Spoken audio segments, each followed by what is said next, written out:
দিয়ে সংক্ষেপে আবার বলব। সম্মানিত হাজিরিন, আল্লাহ পাক বনি ইসরায়েলের সাথে ওয়াদা করেছেন, কোরআনের আয়াত। বনি ইসরায়েলের সাথে ওয়াদা করেছেন যে বনি ইসরায়েল থেকে ইয়াকুব আলাইসাল্লাম, ইউসুফ আলাইসাল্লাম, ইসহাক আলাইসাল্লাম, এই পরিবারের মধ্যে আমি পৃথিবীবাসীর ইমাম বানাবো, নেতা বানাবো।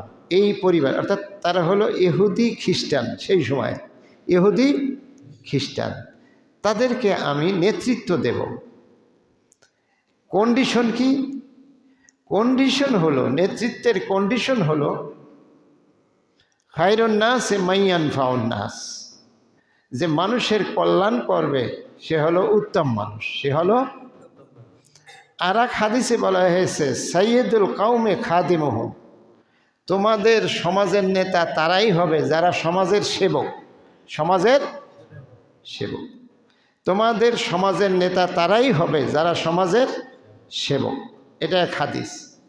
আর এক হাদিসে সার্টিফিকেট দেওয়া হয়েছে উত্তম মানুষ সে যে মানুষের উপকার করে, কল্যাণ করে। বলেন সুবহানাল্লাহ। আর বনি ইসরায়েলকে আল্লাহ পাক ওয়াদা দিয়েছেন, আমি এই ক্ষমতা তোমাদের দিতে থাকবো যতদিন না তোমরা জালেম হবে। কি হবে? কোরআনের আয়াত, যতদিন না তোমরা জালেম হবে। যখনই জালেম হবে, সীমা লঙ্ঘন করবে, তখন আমি ছিনিয়ে নেব। কি করব?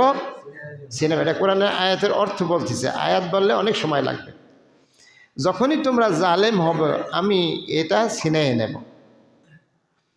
তাহলে বনি ইসরায়েলের সিলসিলা হাজার হাজার বৎসর ধরে এই নবী আসছে এবং নেতা আসছে বনি ইসরায়েল বংশে।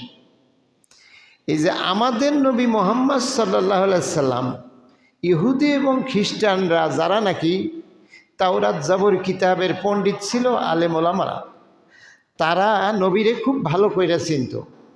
মক্কা থেকে মদিনে আসার পর নবীরে তারা ওয়েলকাম জানাই ঈমান আনবে, এই মানসিকতা তাদের ছিল। যখনই শুনল যে এই নবী বনি